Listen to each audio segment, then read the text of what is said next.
Well, congratulations. Another big step towards Champions League qualification. Just how good does that win feel? Yeah, it feels amazing, definitely.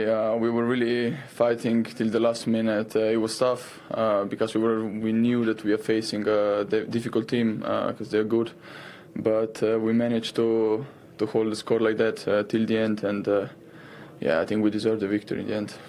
It was a really quick start to the game, wasn't it? There were lots of chances at both ends as well. How pleased are you with how you as a team managed the game today? No, I think it's in general very important the way you start the game because it just gives, especially when you play at home, it gives the crowd just extra energy, and we used it in our own, and we scored 2 goals, in the end. And you scored one of them, taking your tally up to 10. Just how good are you feeling on the pitch at the moment? No, I'm feeling way better. From each game to game, the feelings are better. Connected more with the team, and of course I have teammates that is helping me. We keep hearing as well around the ground the chance of Casemiro. Casemiro, of course, he scored today. But what's he like for you as a teammate, of course, in his last season at Manchester United? I mean, he's a work machine, never stops. Doesn't matter what time it is. We are pleased that we have him. We're going to use it till the last minute. Unfortunately, he leaves, but he's helping us very much. Bruno Fernandes with another assist for your goal. That takes his tally up to 19 goals as well. How good do you feel that you two are working together on the pitch as well? We're working a lot on the trainings and off the pitch as well, and yeah, it's paying off, especially having teammates like this with that kind of quality. It's just pleasure, and I have to use it, So you're almost there, Champions League qualification for next season. What does that mean for Manchester United, and how much confidence have you got now for those final 4 games? We have to push till the last minute. We know what we're up to, and it's just important to bring the energy that we brought today on the last games, and we believe we can manage it, of course. Congratulations today. Thanks for your time. We found it struggling that first half, and we changed shape a little bit in the second half. I felt like it was a lot more solid. We covered the pitch a lot more, a lot less crosses were coming into the box. Disappointing to obviously concede the goal from the edge of the box. We've got to get out a little bit quicker than that to block the shot and block the ball. But it felt comfortable apart from the set play chance that obviously they hit the bar with. But yeah, I felt like the shape helped us in the second half, not to concede as many chances. But overall, I felt like we should have done a little bit more with the ball. Is it a bit strange for you all, really, sort of having played 3 in the back for so long, and then obviously moving to 4 at the back, and then in the second half, I guess you're back to 3. Is that actually more comfortable for some of you? No, definitely not. I think the formation change has helped us a lot, to be honest. I think the results spoke for itself when we was a back 3, and Michael come in and changed to a back 4, and the results have picked up a lot now. So no, I think we're comfortable that we can play both formations. But yeah, I think we didn't cover the pitch well enough in the last 20 minutes of the first half, and we was letting too many balls into the box, and then they were putting a lot of numbers in the box as well, what we didn't deal with well enough. So they had a lot of chances in that last 20 minutes of the first half. I think it was good that the manager recognised that, and we changed the second half, and I felt like it was a lot more comfortable. Harry, we know how effective you can be in the opposition box as well. I mean, we honestly I thought you'd scored with that first header, but somehow Caoimhe Kelleher manages to claw it away. Don't know if you see this. I mean, he sort of seems to snatch it almost from behind the line, but the GDS, it's so close. Yeah, in the time I thought it might have. Oh yeah, wow! I thought it might have gone over the line.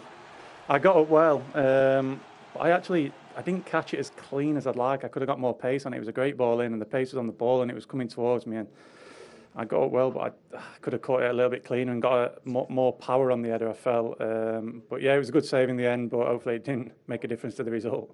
And then there you are at the back post, and we know that, as you say, came close to scoring, but then you actually do manage to create here for Casemiro. Yeah, definitely. It was something that Bruno spoke about, going an outswinger. But I think Casemiro, I thought I was good at heading and tacking ball in the box until I met Casemiro. And he's amazing, isn't he? His timing, his leap, his aggression, his technique. It's the best I've seen and worked with. Yeah, he's really clinical, and he's been a massive boost for us this season, because without his goals we wouldn't be nowhere near where we are on the table. Harry, on this show we like to look at the tactical side of it, and there's a lot being made of, you know, playing three at the back with the previous manager. You just mentioned Michael now playing a back four. But what other insight can you give us to this sort of change in fortune and feeling around Manchester United since Michael Carrick came in? Yeah, I think obviously the results help the feeling massively. We had two tough fixtures when Michael first come in, and I think everyone was probably looking at them thinking, oh no, with Arsenal and Man City, and we managed to get the 6 points, and then from then on everyone's believed in it, and we've gathered together, we've got the confidence, we know that we can score goals from anywhere. I think we can still get a lot better at this formation as well. I think we can work as a back four, slide across the pitch a lot quicker, like we should have done, I felt like in the first half. In the first half today, I think we will get better the longer that we work as a unit in there. But yeah, I think the results speak for themselves. Since the manager's come in and the formation's changed, we just seem to pick up results. I think that the games previous, when Ruben was here, the games was a lot 50-50, but we always ended up on the back of a defeat. Now it seems like it's the other way around, where we're a lot better in both boxes. We defend our box a lot better, and we're managing to be clinical in the other box. Hi Harry, how you doing, bro? How are you, mate? Yeah, I'm good, thanks. I was thinking you're after Carragher's job. Still a long time till that comes, but no, just a quick one from me. Obviously back in the team tonight, winning again. Just about the set pieces. Normally, most of the season we've seen Bruno Fernandes and Casemiro have that link between each other. But tonight it seemed he was aiming more towards you on the first contact, and it was just something I wondered whether you'd worked on that in training in the week, or was that more between you two on the night you felt you was getting more space? I just wondered if that was something that you decided beforehand or during the game.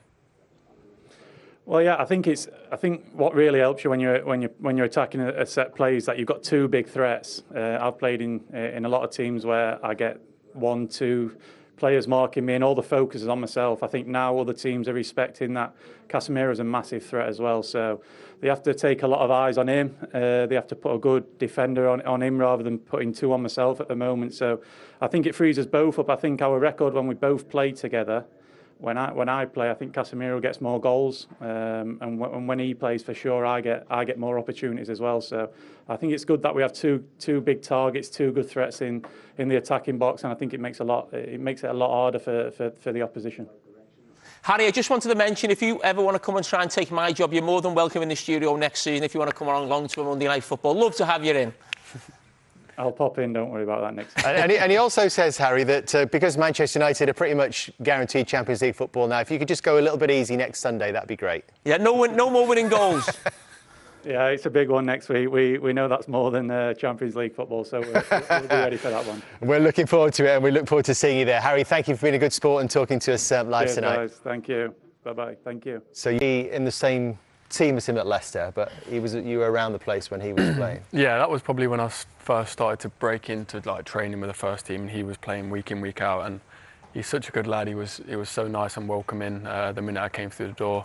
Then obviously he got a big move to Man United, and I think he's a top player, and he has been for the last 7-8 years, and such a good, humble lad as well. So it's nice to see him back in the team, contributing to games, and I think he's very effective for Manchester United. He is a top player, and you've seen that what he's done at England at tournament level. He's coming at Manchester United, he got the captain's armband, and then he had a difficult spell, as we do as footballers. But when you're saying he's a top player, I don't know him that well, you probably know him better than me. Well, for me, looking from afar, a top character. And what I mean by that is, it would have been very easy for him to leave Manchester United on 2 or 3 occasions at different times. There's a little bit of heat on him. At one stage, I think the supporters were getting on his back. I go back to an incident in a pre-season game where Anana, the goalkeeper, came in. He's only been there 2 minutes, and he was having a go at him and screaming and shouting at him.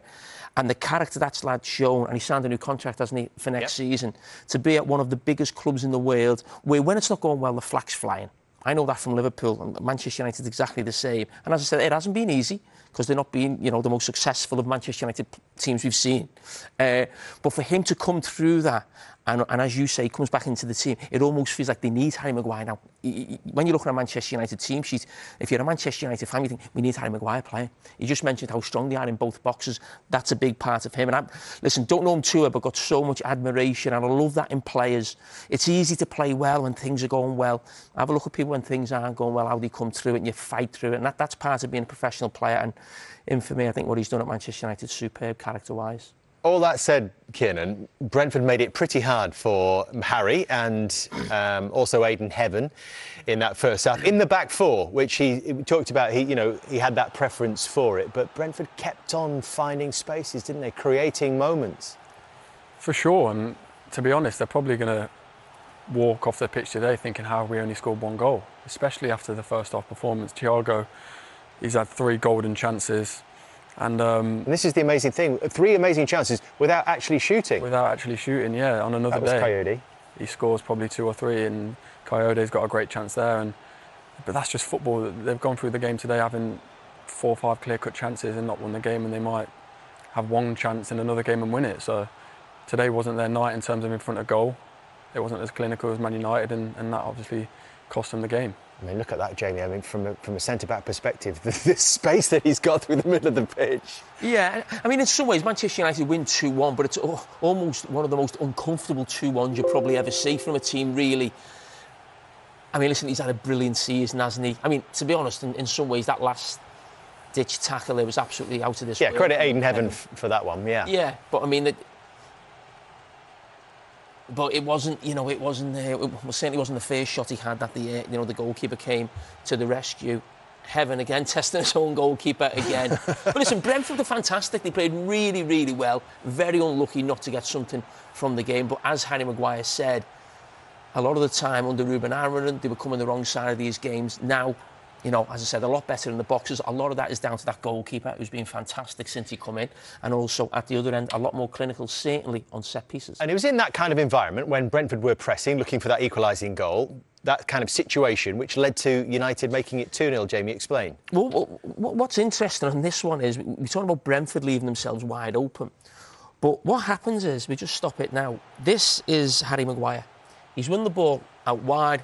Maybe got a little bit carried away. He's trying to get a 1-2 with Luke Shaw. And then there's a quick turnover.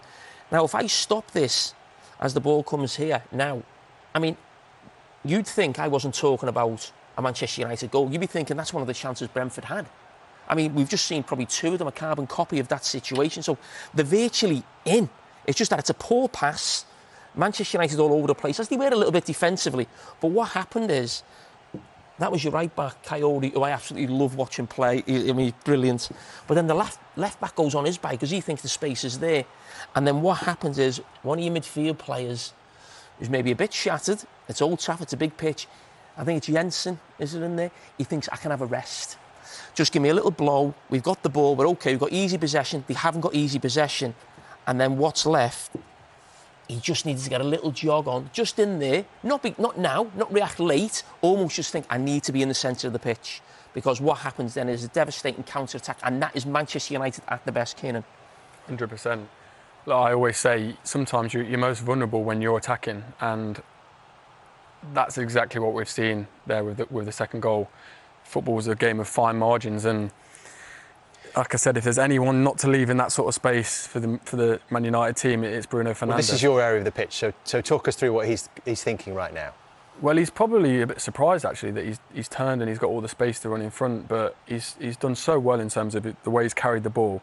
And like I mentioned before, he's waited until the last minute to make a defender move, and then as soon as the defender's moved, he's popped it off to the striker. Just take that back. I think the point that you make is absolutely spot on, because as he's coming through, I think we all know in the back of our mind he's probably desperate to pass more than shoot. Because he's after this assist record. But when you see it there, basically, he's got the 2 options, hasn't he? He hasn't quite got that one yet, but he's definitely got this one.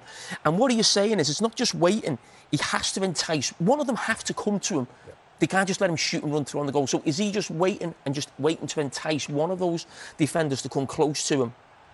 That's exactly that. Look, most players there, I think, pass it to Mbeumo 5 yards 5 yards before, and he can get across and put him under pressure. But I think if you see Sepp van der Beek, he's made his decision now, hasn't he? I've got to go to the ball. Yeah, and it's so clever because I think Bruno's almost looking at the defender, waiting for that exact moment where he's made the decision, and then as soon as he's made that step, he's passed the ball, and it's gave Sesko that extra second, which is exactly what you need to score. Like, he's looking the whole time he's running. He's looking left, he's looking right. He could have easily passed now, but he's going there to attract him. Then he goes, then pop. Yeah, and he's left him in so much space. It's high level. He makes it look simple. I mean, and it looks simple to probably somebody who just watches football thing, but I know, like, playing in that position, how clever it is.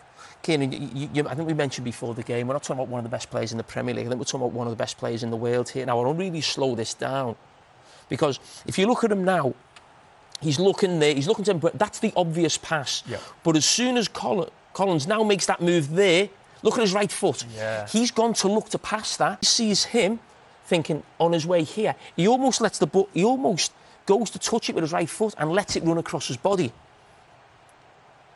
You see it run across his body now. There. Then, is he going to have a shot with his left foot? Well, he's still got the other option as well. He can still reverse it, can't he? Yeah, he's still got that option. And like Cara said, a lot of times you might have the shot with your right foot, but because of that step onto his left, it's attracted Van der Berg, because he's probably thinking he's going to get a shot off. He has to defend it. But that leaves Sesko wide open, and then Sesko's showed great composure. I think what we shouldn't forget is Sesko's finish. As you said, that is brilliant composure. Yes, we're talking about Bruno Fernandes because he's going for the assist record. But actually, you think of Sesko, young player, come in, almost now feels like he's the first choice striker. And you can feel that with that composure there. Normally, maybe he snatches that, gets the shot off, gets blocked by the defender. And we don't criticise him too much because the defender's done great. But to have that composure in the box and finish was fantastic. Yeah, really good finish into double figures. For the season, Benjamin Sesko and Bruno Fernandes up to 19 assists for the season as well. Just one short of the record currently held by Thierry Henry and Kevin De Bruyne. Michael, congratulations. Another big step towards Champions League qualification. What's your overall opinion of the game today? It was quite an open game at times, actually, and I thought we started fantastically well, as good as we started for a good spell, 20-25 minutes, and should have been at least another goal up, maybe more. But credit to them, they're a good team. We knew they were a good team. They've got a really good mix of threats in different ways, and they came into the game a little bit and were in a good place at half time, but we just thought we were getting a little bit too open really at certain times, so we just tweaked things second half, and for the most part had a bit decent control at the second half, and then towards the end few opportunities and how to defend the box. But I thought the spirit, the effort and the togetherness of the players was fantastic. We could have scored more, but listen, it's a time of year, it's a results business, and we needed to take the points, and we've had a fantastic 2 games on the back of the Leeds defeat. It was, as you mentioned, a really open game, especially in that first half. There were chances at both ends. Was that why it was really crucial for you to make that change at half time? I think it's the first time that we've seen that under you in a back three.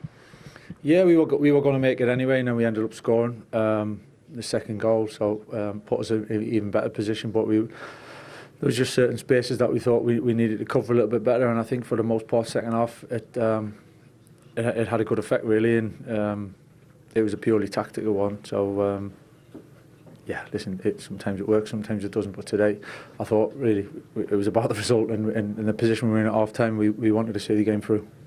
Just word on the goals as well. The second goal, another assist for Bruno Fernandes. It feels like he is going to do it this season. He's going to top that Premier League charts for all-time assist maker, isn't he? Yeah, we hope so. Yeah, of course.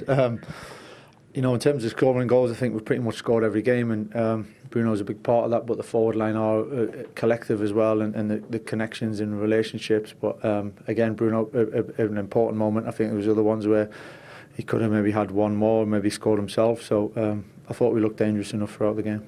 How pleased are you with the way the team managed to see the game out, especially after Brentford scoring that late goal and having a little bit of energy right at the end?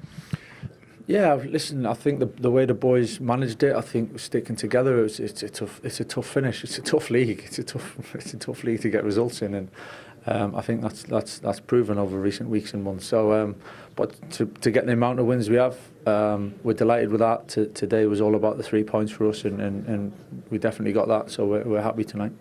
What is this win going to do though now for the next couple of games, the remaining fixtures that you've got left?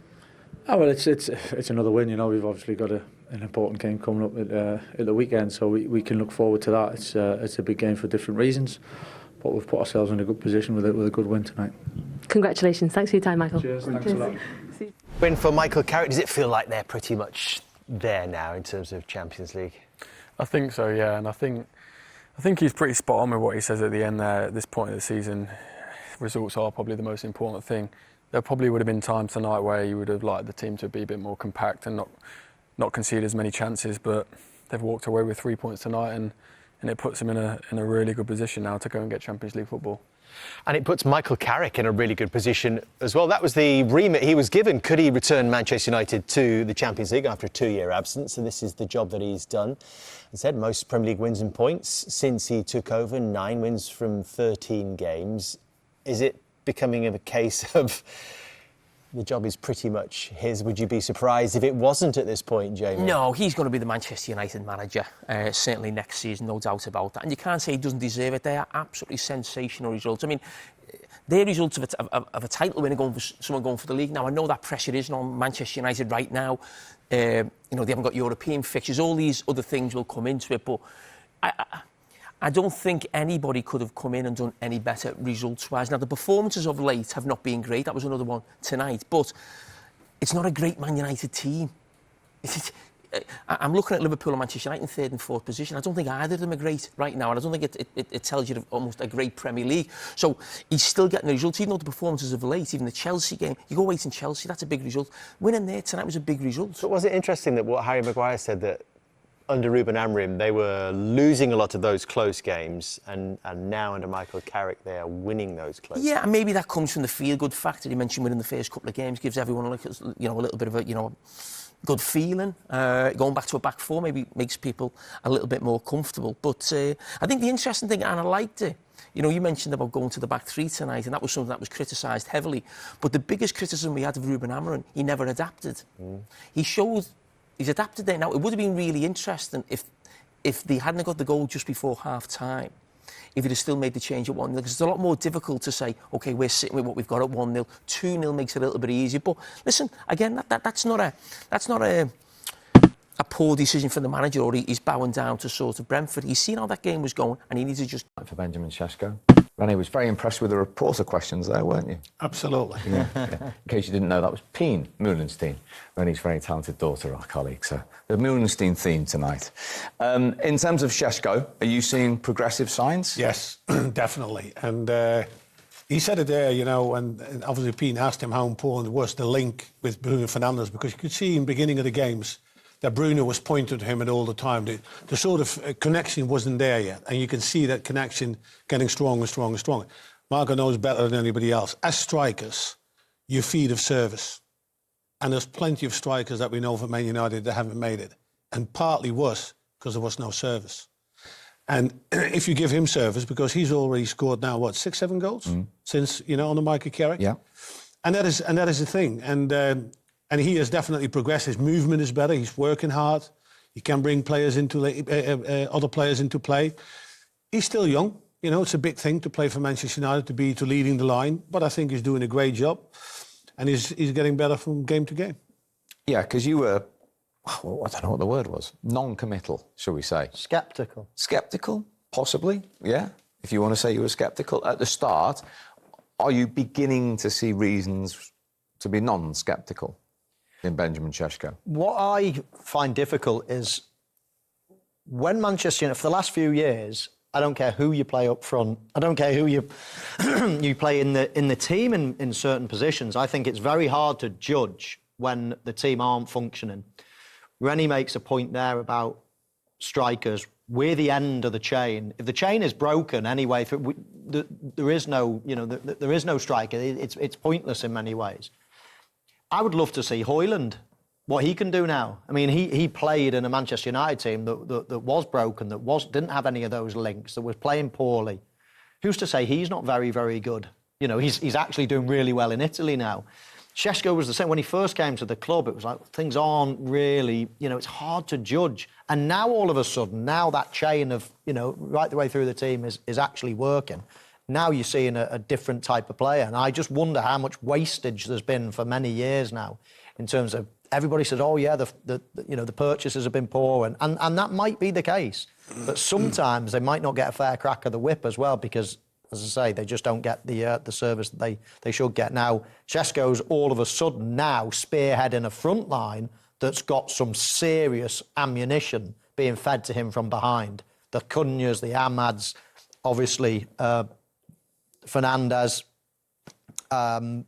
Mbeumo. So it's a different position now. It's an exciting position. If you're a centre forward around Europe and you're coming available, that's not a bad place to go at the moment, Manchester United. And you would say it hasn't been for many years. It's almost been a bit of a graveyard for centre forwards. Now, all of a sudden, it's an attractive proposition. And tonight's goal from the assist from Bruno Fernandes, a lot of people expected him to find Mbeumo and not Sesko with this pass, Rene. Well, that shows the intelligence of a Bruno Fernandes, because when you break 3 versus 2, and you can see it here in the clip, it falls to him, and straight away he goes. And what he does, he commits Collins. So he runs straight at him. Now he waits, and then Van den Berg has to commit, and that opens. Now, what I will press by with Sesko is that he doesn't shoot straight away, because the ball would have been blocked. So what he does, he takes a touch. You can see it in a minute. Yes, that ball was on, but I think if they would have played in Mbeumo, Collins could have gone in between. That little shimmy there from Sesko sets him up to score the goal. Really well played. Yeah, Mbeumo was the pass early on in the move. Once he took that extra touch, Bruno Fernandes, then that meant that he had to go to Sesko, because Mbeumo would have either ran offside or he'd lost his momentum, as Rennie said, might have been blocked or cut out. I was screaming for him to pass to Mbeumo. The whole run, as he was going, I was thinking Mbeumo, but I was convinced he was going to go to the right.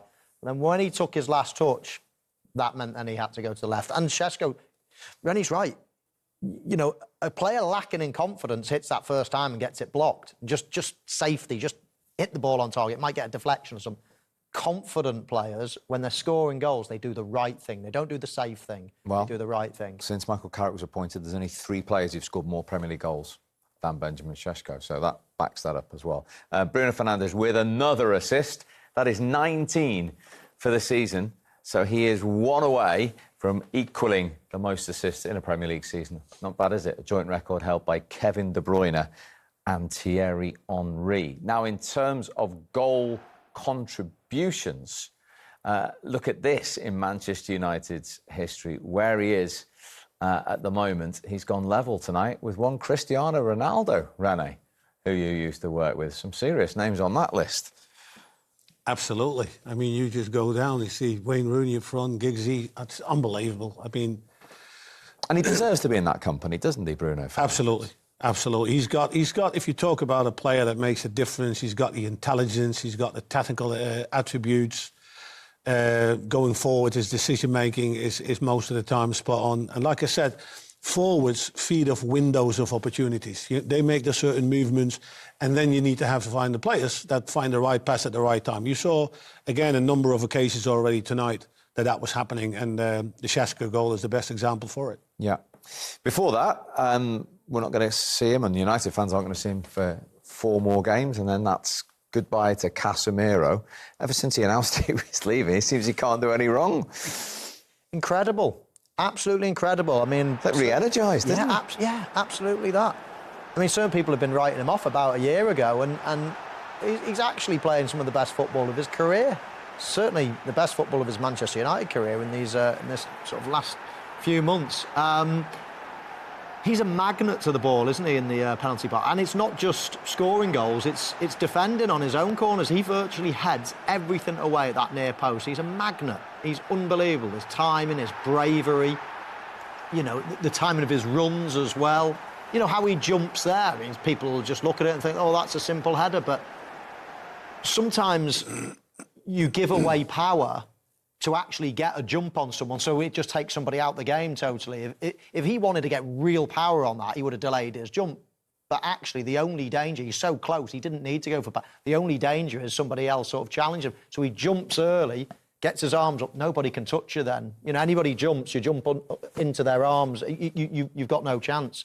So just his cleverness, his understanding, his type of, you know, his type of goals. Here, he jumps so high here, and there he goes.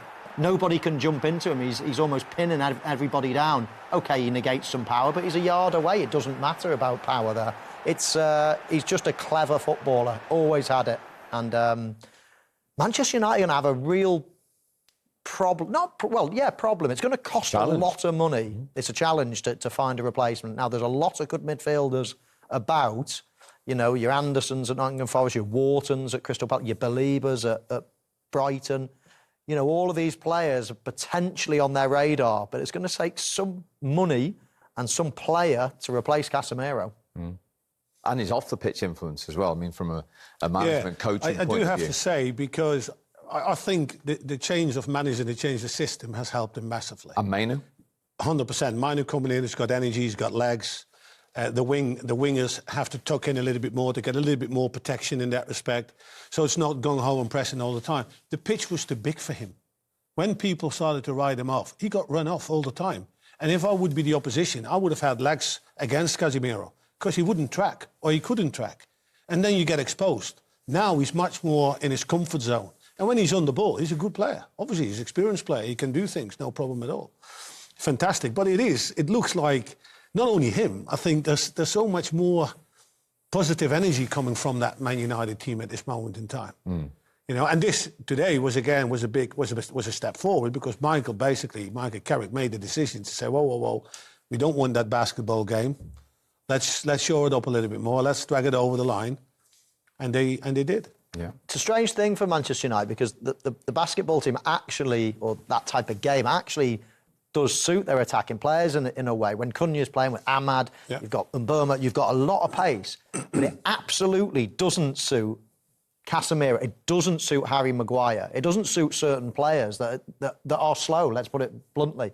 They haven't got enough pace for that open, big, making the pitch too big. So it's a fascinating sort of conundrum that you've got as a Manchester United manager, that it sort of suits. It's almost like a counter-attacking team, really. You know, with a Casemiro and Harry Maguire, sort of, they feel more protected in a stronger structure. But then to pounce and to explode into life from that type of position. So it's interesting because we've been in that same position many times before. Michael Carrick has been in this position many times before, and under Ferguson, that was always we're going for the third. We're going for the kill, and then we go for the fourth. We don't stop. Because he always said we have an obligation to entertain the fans. That is also saying something that Michael is not yet 100% sure with this. Because there's still a vulnerability. If you look at all the chances that Brentford had today, and you put them in a sequence, you go, how did Man United win this game? Or how did Brentford not win it? So there's still this there. But the most important thing is he has to deliver. He has to get the results. He gets the results. You get him into the Champions League, and then it's obviously for the club a big shout. What's coming next for? Indeed. And just going back to the midfield, I mean, Mainu, he's been outstanding since Michael brought him back into the team, but it was like a man possessed tonight at times, wasn't he? Yeah. I think a lot of people have always pointed the finger at him, saying probably lack of mobility, lack of legs. But he got through unbelievable amount of work. I mean, this has never been in danger. His skill levels, his quality in the final third, his passing ability. But it was this that really impressed me. This was a hard game. This was a physical game today. It was a game for legs, really, especially in that first half. And I mean, his all-round game, really, was absolutely outstanding. And he's not got a weakness, really. No, he's a great midfielder. He's got a great future. Like you said, he's got all the attributes. He's got the intelligence, he's got the legs. He's got some good power behind him as well. Really impressive since he's been back on the Michael Carrick. Probably just doesn't score enough goals is possibly the only thing. I mean, because he's got virtually winner in the everything FA else. Cup final, didn't he? Yeah, he did, yeah. But, you know... Regularly, yeah. That is the only thing. But that might come. But, I mean, he can do everything else. He was brilliant tonight. How pleased are you with the way Just as he was when he was sitting in the studio. He is right. They have scored in every game in the Premier League since Michael Carrick took charge. However, when you look at some of these match stats this evening, 12 shots for Brentford, 42 touches in the Manchester United box, twice as many as United had in Brentford. They had more corners as well and more possession. Will elements of that be a concern? Or, as he just said, was it all about the result tonight? Well, both. It will be a concern because that's a lot. And I have to say, they started really well. Like Michael said, possibly the best they've ever started. And I thought, you know, they got the noses in front. Obviously, fantastic save from Keller, from Maguire's header. And you think, oh, this could be over very, very quickly. But then Brentford sort of managed to get themselves back in the game. And the initiative sort of swung towards Brentford, and then they got all the chances. Michael Carrick must be absolutely delighted to go win half-time 2-0 up. And he made a change. He admits it very, very clearly. I wanted to see the game out. You know, I didn't want it to be too open. So that's exactly what we discussed. So fair dues to him, because at the end of the day, that's what he's there for. That's what he gets paid for. And you need to get the points on the board. Yeah. As you rightly said, they'll be thankful, United, that Brentford didn't score earlier. But when they did score, Matthias Jensen, it's only a consolation in the end, but it was some strike, René, wasn't it? Brilliant strike. Although I have to say, watch Sesko here, and that is possibly why he's a little bit young and naive. This is not great defending. So watch Jensen's strongest foot, his right foot. So keep him on his left. And that just, basically, he sells himself. You can see it here. Like he goes now, he just can hold, and he just basically sets him up. He just shifts the ball, but a great strike, great connection. And we know he can do that. That's what you get if you ask centre forwards to close down, isn't it? I would have done the same, man. I was waiting for that. No, it's right. I mean, defenders have got more of a nous for things like that. They sniff things like that out. They're always obviously preventing danger, whereas us centre forwards just like, hurry up, win the ball back so we can go and attack again. So, but yeah, if he had kept him on his left foot, I'm sure they would have been sat here with a 2-0 win. OK, as it was 2-1. Let's see what the Brentford manager thinks about it. Here he is, Keith Andrews. Well, Keith, overall, what did you make of the performance today? Pleased with the performance. As you can probably imagine, I thought they started the game better than we did, took the lead. We weren't finding our passes. We were a little bit on the back foot in the first 10 minutes or so, but after that I thought we reacted brilliantly to the game, the state of the game and the bravery in which we played with, the courage in which we played with. I thought we were outstanding for large parts of the game, and unfortunately we couldn't take our opportunities that we created. Does it feel like another one of those games where you're looking back, performance levels were good, you just didn't get anything from the game that you perhaps thought that you deserved? Yeah, I thought we were really good. I enjoyed watching us play in every aspect of the game, really, after that first 10 minutes. And the bravery we show, the courage that we show, the individual ability, the spirit of the group, to come to somewhere like this and play in that manner, I think shows a good step in the right direction. I think the next step for us is being ruthless, being clinical, taking those opportunities, nullifying the threats that they have, poor from our part, and isn't like us. But yeah, it's just the next step now for us in terms of basically getting something from a game like that. Yeah, you can understand René why he's disappointed not to get anything, but they're still very much in the hunt here for Europe. Yeah, they are, absolutely. And they should be, to be fairly honest, I can't believe Keith is disappointed, you know, because they played really, really well. They carved out some great chances. They just didn't take them. That was the problem. But they have been on a little bit of a run where they drew, you know, 5 games, I think, on a trot, and a loss now. So it's important they're going to win the next game, you know, to keep them on track to maybe get into Europe. But for United, we'll be in here on Sunday watching, as we always do, the biggest game of the season, wherever they are. United, Liverpool, what an incentive. Win that, and they're guaranteed Champions League football now. Yeah, I mean, listen, secretly, they're there anyway. They're there, aren't they? They know that they're there, but it would be lovely for them to obviously do it. But Liverpool are in the same boat, really. They need to win to confirm it themselves. So, big game. Listen, this game is massive. It's one of the biggest games in the world. At the time of the season, you know, you could say there's lots to play for, but you could say they're both pretty much over the line as well. Interesting team news. Obviously, Cunha out tonight. Will he be back? Mo Salah for Liverpool. So it will be fascinating to see the teams and a fascinating game. If Manchester United start like they did today, then that will just be the clash of the Titans. There could be plenty of goals, but I'm not sure Michael Carrick will be so open. You might get a game like the second half. But we'll see. A big game, always a big game between those two. Indeed. Randy, brilliant to have you with us. Thank you very much indeed for sharing our company tonight. It is over to Sunday now for Manchester United. They know if they win that against arch rivals Liverpool, mathematically getting those passports out next season. See you soon. For interim manager Michael Carrick since he took over January 17th. That is now 9 wins for Manchester United.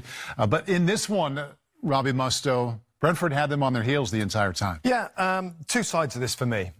First off, well done. To win a game of football 2-1 is the most important thing. I get that. And where they are on the league table now looks like almost assured Champions League qualification.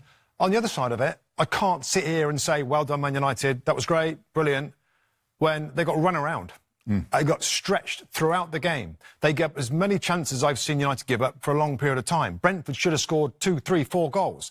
Now, of course, if Brentford scored a goal earlier, maybe Manchester United change and react to that. Michael Carrick at half-time made a defensive substitution, goes into a more defensive setup, system-wise, I guess, to protect his 2-0 lead. And maybe I'm being harsh here. At Old Trafford, against Brentford, you're 2-0 up. I still would have preferred, in an ideal world, to see Manchester United start to control the game again with their football and dominate. You're 2-0 up. Make Brentford run around a little bit. Now, whether he didn't want to try that, didn't trust his players to do that, or just think, you know what, I don't care. I want to sit back and defend. They're a threat. They're throwing so many people forward. I'll make changes to make sure I win the game. They did, and he did. So, well done. I just, it still doesn't sit right with me that a club like Man United can get outplayed for so long, and also they gave up chances. It wasn't as if they dropped back and were brilliant defensively. Another day again, Brentford could have scored goals. Who do you think played better today? I thought Brentford were the better team. I do. I think Michael Carrick, obviously at half-time, like Robbie was saying, he needed to adjust because they were under a lot of pressure. But the problem is when you go back to a back 3, it can become a back 5. And then you're soaking up a lot of pressure. And then Brentford would just come in higher and higher. I think from Manchester United's perspective now, they need one more win to guarantee Champions League football. And it's all about the result. But I thought Brentford played just with a real sense of freedom. And Keith Andrews deserves great credit because this Brentford team have been known for so long of a counter-attacking team. Well, they're showing now as the season's been going along, starting to dominate the ball more and asking a few questions. And I think Manchester United can probably count themselves a little bit fortunate that they got the result. But this stage of the season, it's only the result that matters. And bringing it back to the very first conversation we had 2 or 3 hours ago, top of the show, about will the interim title be lifted for Michael Carrick to permanent? And that conservative approach he took in the second half maybe won't be a positive layer to his resume. I don't know, Paul. I don't know. I mean, we say all we say, of course, and we all know that results are everything. And when you keep winning games, you keep persuading your ownership and your board that I can win in different ways, and you can look at it in different ways. A Man United fan might say, that's okay, we can grind, we can win that way, we can play more expansively and win another way. So I think it'll go down to the end, and I don't think we're going to find out about Michael Carrick until the season's finished and they can assess what's available. Right now, Michael Carrick celebrates another win on the touchline, his 9th since he took over in mid-January. Casemiro scored the first goal, and Benjamin Sesko. No, on both. Brentford have had an exceptional season, been the one that's really sort of punched well above their weight. I think me and Cara on the first Monday Night Football of the season might have said Brentford could be fighting relegation. In fact, I'm not sure even if I had them in the bottom 3, to be fair. So, yeah, it was a wildly bad prediction. They've done absolutely incredibly. The job that Matthew Benham as an owner has done, the way in which he's defied logic. In a world of hundreds of millions, he spent millions, but he's outperforming everybody pound for pound.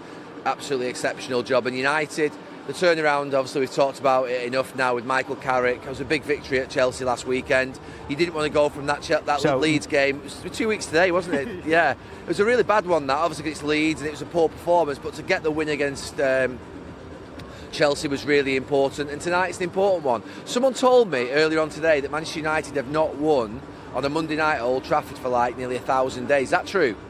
I don't know, but maybe we've been to enough of these Monday night footballs, haven't we, throughout the season where they just... Everyone tells me a bad stat when I come and watch Manchester United play. So tonight we're going to sort of right that wrong Absolutely. One player I want to talk about, Gary, from the Manchester United perspective, Bruno Fernandes. Now, he's beaten David Beckham's club record of assists in a season. He's 2 away from the Premier League record. Just how good has he been this season? Oh, he's absolutely. I mean, his performance levels from a consistency point of view in a really struggling team at times over the last 5-6 years. If it wasn't for him, you'd hate to think where Manchester United would be in some of those seasons. And he's just always wants the ball. He's getting better and better, more mature, more experienced. And I think that obviously he was always very popular with Manchester United fans. But I think when he turned down leaving, was it last summer? Yep. That's a big moment. When it's easy to jump ship when things aren't going well. For him to stay, I think he's gone up in my estimations and every single United fans more than he did already. And yeah, you'd like to think in a year or two it'd be almost a little bit of a moment where Manchester United can be lifting the Premier League trophy somewhere over here, and he stayed and saw it through. But yeah, what a performance he's had! What a performance he's had this season again. And Gary, whether it's yourself or you've seen other players in that kind of mode, it seems to be at the moment, the way he's playing, perfect blend of his experience but also his quality, just feels like he's at the prime of his United career at the moment. Yeah, and you know something, not just a case of actually what you've just said, because absolutely he is mature, he's experienced, he's confident, but in a world of sideways and backward passes, he's actually a player I see most, actually, of any player, play the ball forwards, look for that threatening pass, look for that sort of runner down the line. He's always demanding players make runs for him, and he takes risks. He's got a real expression in his game. And I'd have to say, I see a lot of that sort of, I understand sometimes you have to recycle the ball, sometimes you have to play it backwards to sort of keep possession. I understand all that. I've played here a long time. But you need players who are going to try and win your matches and going to always look for that furthest forward pass, and he does that. Look, I think there are 3 players being mentioned for player of the season: Bruno Fernandes, Bernardo Silva and Declan Rice. If I was to ask you who it is right now, forget what trophies anyone could win, but over the season, who would you go with? Look, all have been brilliant for their clubs. I like all of them. I have said last week that I think Bruno is the player of the year this year. I think for Manchester United to be in 3rd position is, I'm not going to say entirely down to him, but in large part it is down to him. And the impact that he's on his team, I think, has been greater than that on the others. The others are playing in far better teams, by the way, as well. Arsenal and City are well ahead of United at this point. So, no, I've gone for Bruno Fernandes this season. And just finally, Gary, we'll get you out of the rain in a second. Let's just talk about Brentford. I mean, as I mentioned, T-shirt was a bad idea. I'm still enjoying myself here. Why not? But Brentford, I mean, the job Keith Andrews has done, he's been without the likes of Jordan Henderson, Jensen in recent times, but they still have a chance to go 6th European football. How impressed have you been by Andrews in particular? Really impressed. I think there was a lot of pressure on him. Not pressure, open pressure, but I think there were a lot of people thinking, how's this one going to go? This one doesn't feel right. There was a little bit of that. But to be able to do what he's done in his first big job like this, I mean, it's a brilliant job. And Brentford seem to be able to lose players. Visser goes to Newcastle and Burnwell comes to Old Trafford. And I'm probably missing some out there as well. And yet they seem to be able to produce a Thiago who goes and basically nearly takes on Haaland for Golden Boot. So what they do sort of off the pitch with the recruitment, but what they do with the coaching side of things and have the right sort of what would be the right spine through the club. You feel there's a real connection from the owner through to the sporting director, through to the coach and through to the players. And that's really, really good. You very rarely find that. It's what every owner's trying to look for.